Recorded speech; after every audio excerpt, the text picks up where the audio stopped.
Okay folks, this is just going to be a quick video to show you how you are going to remove the bomb rack from the support material. Now, I've been redoing these supports quite a few times to get them to work properly, and while I thought this was a good solution, just mess everywhere. Well, I thought this was a good solution. What has turned out to have happened is that as you can see here, there's a little curl. That's the material not fixing itself to the next layer. You'll also notice that there's a gap here and here, and what that does is that it leads to deformations in the part because it's not supported properly. So while this is sort of nice, you can see, you can make out there that the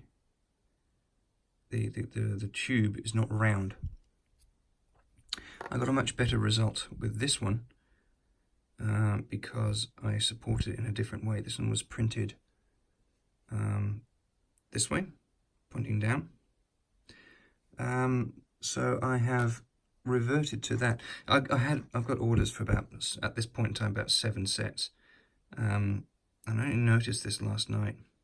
See, this one's very deformed here. See that? That's really flat. It should be round like that one or that one. And I'm just not happy with it. It looks alright, but it's only if you really look for it that you see it. So I decided that I'm going to redo them, and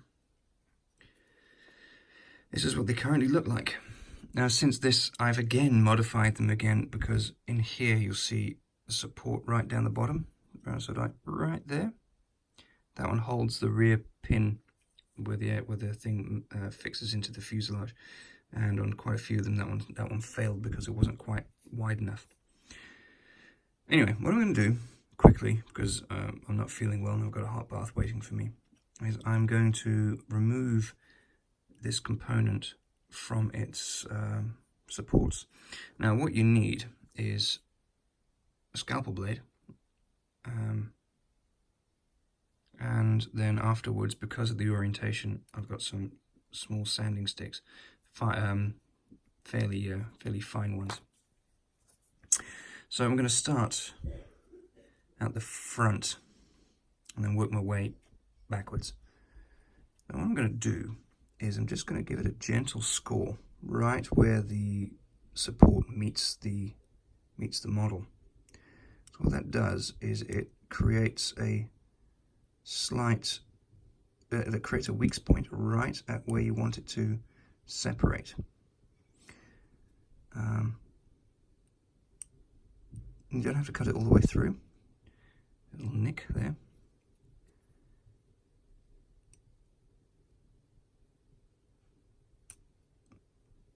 Like that. Let's do these as well, because then I can separate this section from the rest. There. And just where it meets. Can go a little bit above as well. Means you've got a more positive thing to sand than having to fill a hole, which is always more preferable.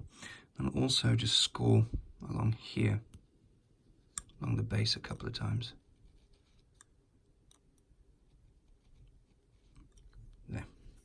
So now, when I just apply a little bit of lateral pressure onto this, it should just pop off. See? Like that. Comes away very easily. Because if you don't do that and just yank them off, you'll get pits inside the object. It'll just pull chunks out of it. When I ship these, I will leave them on their supports, because it helps keep them safe, keeps pieces from knocking around and breaking. And so same again with all these. A couple of just nicks, just weakening that that connection.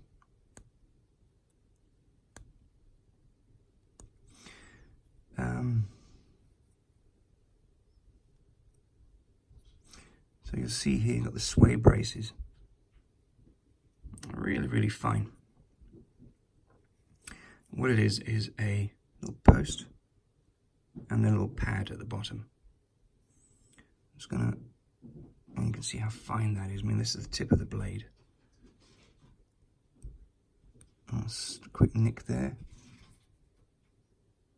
Quick nick through here, which is very close to the post. I'm just getting zoom in on that one. It's hard to see because this material is so translucent. A quick nick or two. I suppose you could use a razor saw to do this. It seems like overkill.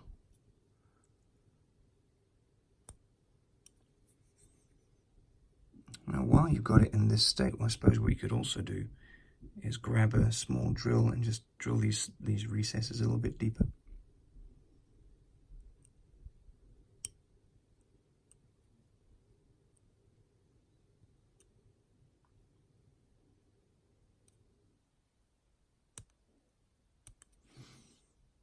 So that's this one done, that one, that one, that one. And I'll also give it a bit of a score down here.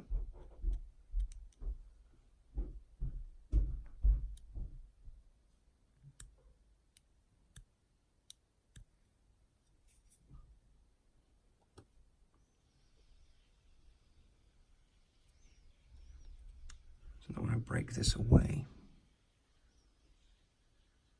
gently. Gentle is the key. I mean, it is a very, it can take a bit of a beating, but it's still a pretty fragile component, especially with these little sway brace parts. So a little bit of pressure, not too much, and that's still firmly attached there.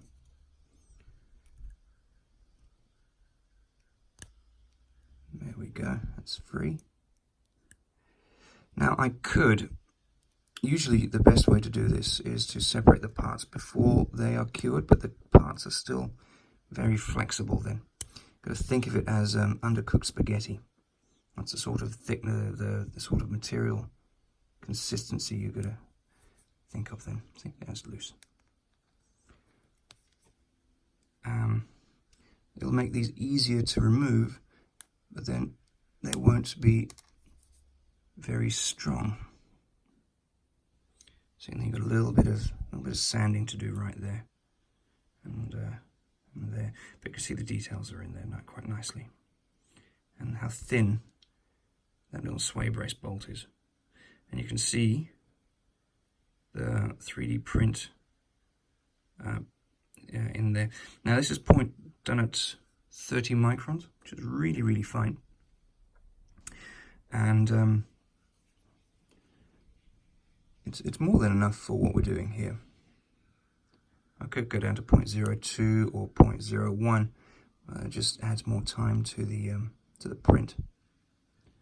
Doesn't really add that much visible difference to what you're doing. So 0.03 is a nice sort of minimum layer height that I quite find well, acceptable height or resolution. As you can tell, I have my sexy voice on this evening because, as I said, I'm a bit under the weather, which is why this is a very short little video.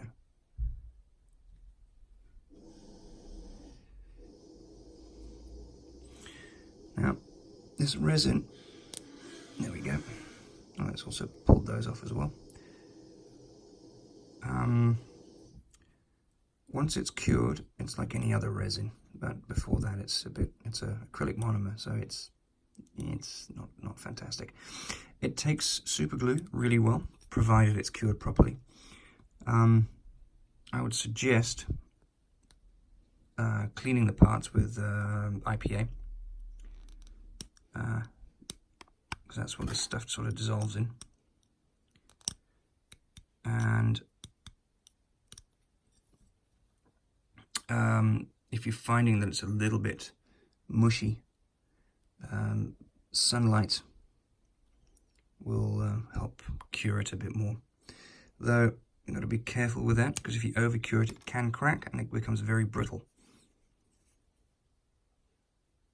So by the time that you receive these parts, they should be good to go.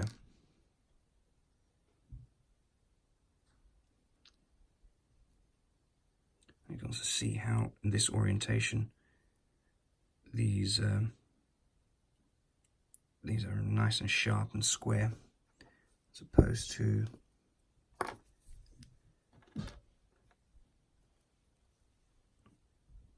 on here. These are all right. I had to dig those out. Let me see. I'm going to be using this one, so let me just open this guy up. Yeah, you can see on this one they're a bit caved in at the top.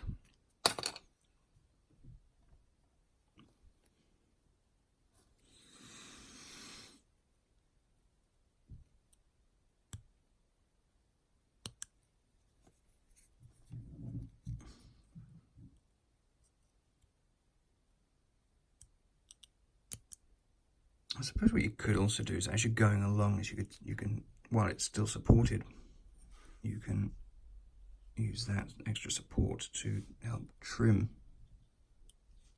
the components.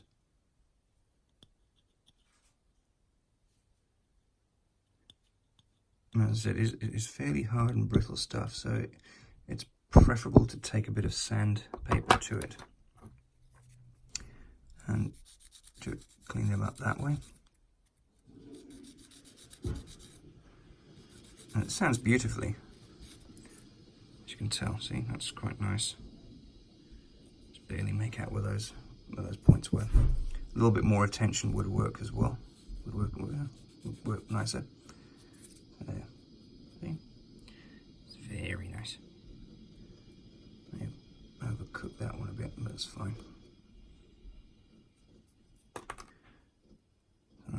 Right, let's completely take this out of there. Again, these suede braces are the thin, fine parts. Oops. Oh, okay. That all just came apart.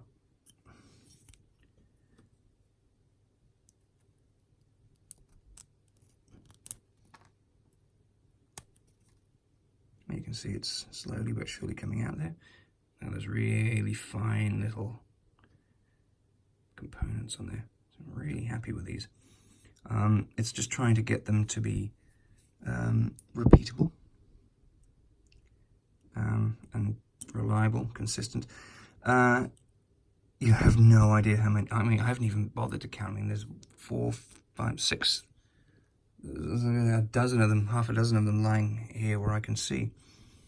I'm going through a lot of these things, but I'm enjoying it. I'm enjoying the process.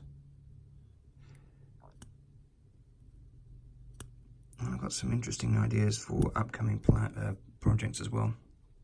May have mentioned this before. Is a full interior for the Matchbox Revell A1E Sky Raider. Trying to find a Cobra Company upgrade set for that. Is like hen's teeth. And here he is. Here is the component. You can see here ever so slightly that the support came away. So this little bit here is a little bit off. Not that it makes that much of a difference because this is the post that goes into it, but I have rectified that on the next batch. They will be I've made these two supports a lot heftier to help mitigate that sort of thing. Because out of the 12 that I printed, I think 2 or 3, those 3 failed in that point. Which is it's not bad for prototypes, I suppose. I was just winging it this morning. There we go. And there there it is. That's how you remove the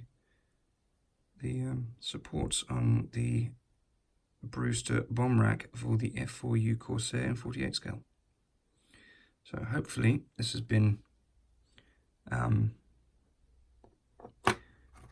informative, and with any luck it will help you remove the parts from the sprues and not destroy it in the process. So just a little bit of patience and you'll be alright. Now, if you don't mind me, I have a hot bath to get into because I feel terrible. So yeah, thanks for watching.